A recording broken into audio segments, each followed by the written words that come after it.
Oi, gente! Esse é o primeiro vídeo do meu relato, após esses 6 meses de aborto. Agora no dia 16, completei 16 de julho de 2024, eu completei 6 meses da expulsão, e no dia 24 de julho, fazem 8 meses, né, que o coraçãozinho parou de bater e a gestação acabou não se desenvolvendo, porque isso aconteceu no dia 24 de dezembro de 2023. E bom, foram meses muito difíceis, porque é um luto, mesmo que eu não tenha visto o meu filho formado e nem tenha vivido momentos com ele, fisicamente falando. No meu sentimento e no meu emocional, várias coisas aconteceram nesses quase 3 meses, porque eu descobri a gestação super rápido, né? Então eu descobri com 4 semanas.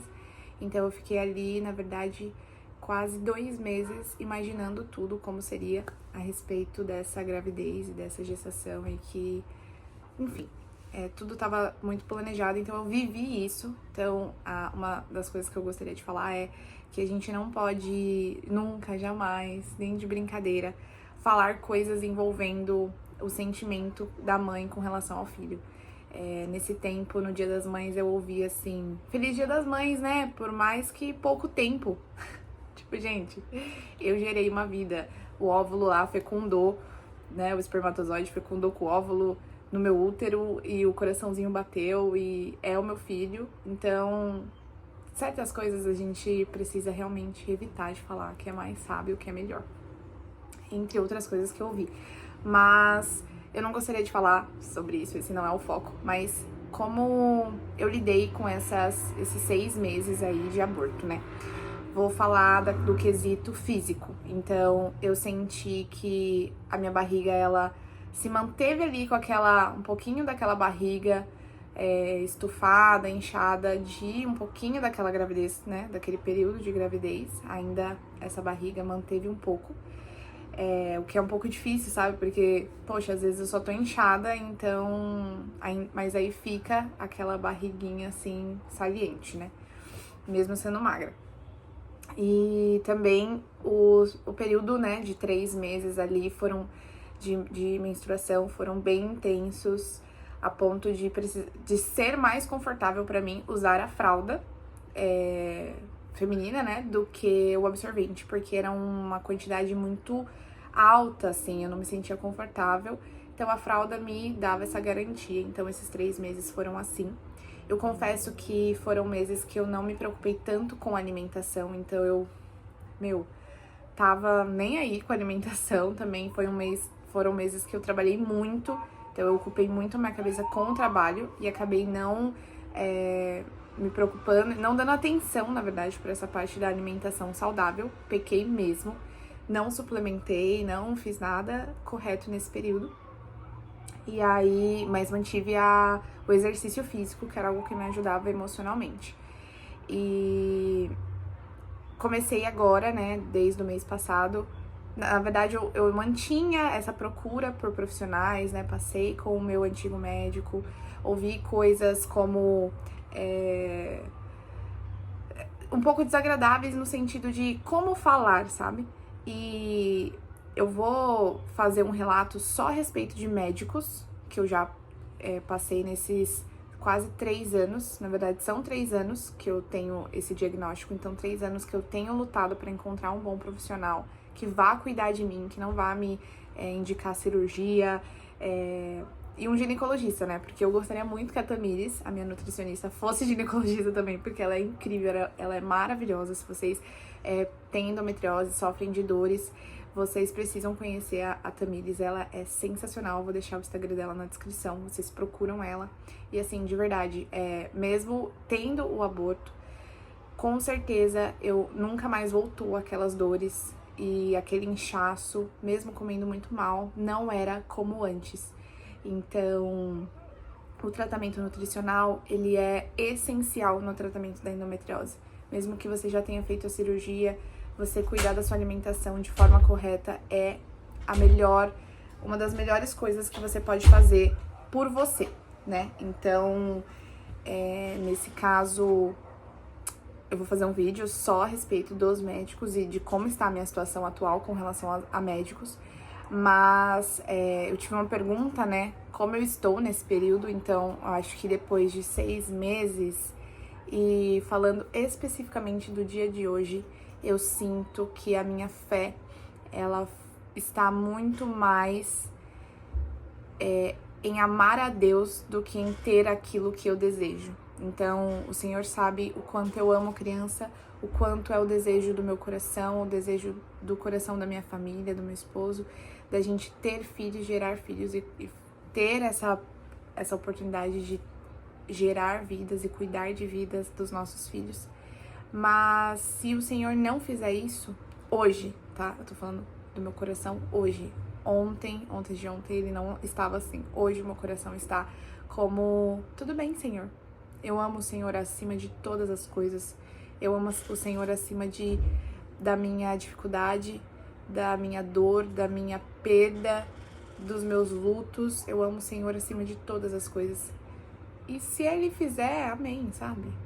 Hoje eu tô com um sentimento de que se Ele ainda não fez, se Ele ainda está demorando, é porque realmente Ele sabe o tempo exato de nos dar todas as coisas, inclusive um filho.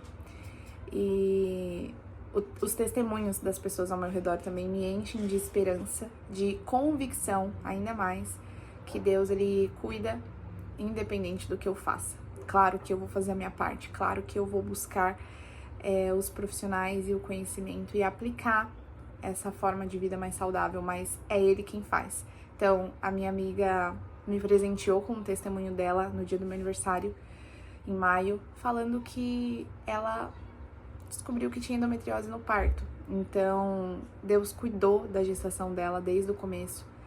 Deus foi fiel e soube exatamente o tempo de dar essa criança, essa promessa, porque Ele já tinha prometido para ela esse bebê. E independente dos médicos, do diagnóstico humano, Deus cuidou. Óbvio que não foi fácil, óbvio que não foi uma gravidez tranquila, mas por outros fatores. Deus cuidou dela. Enfim, cara, são muitos testemunhos de pessoas que vivem o sobrenatural. E eu acredito que depois de 6 meses, eu colocar o meu coração ainda mais no sobrenatural, ainda mais naquilo que Deus falou. E Ele não é homem para mentir, Ele não é homem para se arrepender do que Ele disse. Então, se Ele falou, Ele vai fazer. Eu não sei quando, eu não sei como, eu não sei em quais circunstâncias, mas a vontade dele é boa, perfeita e agradável. Eu tenho convicção de que Ele sabe o que é melhor pra mim, muito mais do que eu. Então, essa confiança, sabe, de você conseguir descansar e saber que nada mais importa e que o que Ele fizer vai ser o melhor. A decisão dele é a melhor. Então, isso hoje, tá, gente? Eu tô falando pra vocês, mas eu já chorei muito. No dia 30, agora, de julho, seria o dia do José nascer, o dia previsto dele nascer. Então, eu sofri muito. Eu falei, Jesus, eu abri meu coração. Eu não tem por que você mentir pra Deus, sabe? Eu falei pra Deus, Deus, o Senhor sabe o quanto eu gostaria de ter o meu filho aqui, o quanto eu gostaria de ter o José aqui, mas nós fazemos filhos para Deus e Deus recolheu o José antes de eu poder aproveitar ele aqui. Então, não porque Deus é mau, mas porque Ele é sábio. Ele sabe exatamente o que Ele tá fazendo, exatamente. E tem algumas questões, né, com relação a médicos, a algumas orientações que eu tive, principalmente nesse último médico, que graças a Deus eu encontrei um profissional que eu senti, assim, segurança de que ele vai cuidar de mim mesmo. Ele já é um senhorzinho, espero que ele viva bastante tempo pra cuidar de mim, assim, mas eu vou fazer outro vídeo a respeito só dos profissionais. Mas depois de 3 meses, só resumindo, assim, então a gente tinha que aguardar, né? Eu tinha que aguardar O aborto foi em janeiro, fevereiro, março e abril. Maio, junho e julho, a gente, a partir de maio, né, nós estamos tentando engravidar.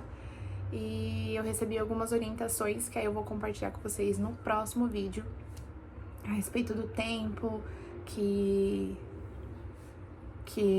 eu devo, né, seguir tentando. Claro que Deus, ele é o que dá a última palavra e nós vamos sempre buscar a orientação de Deus e o que Deus tem pra nós.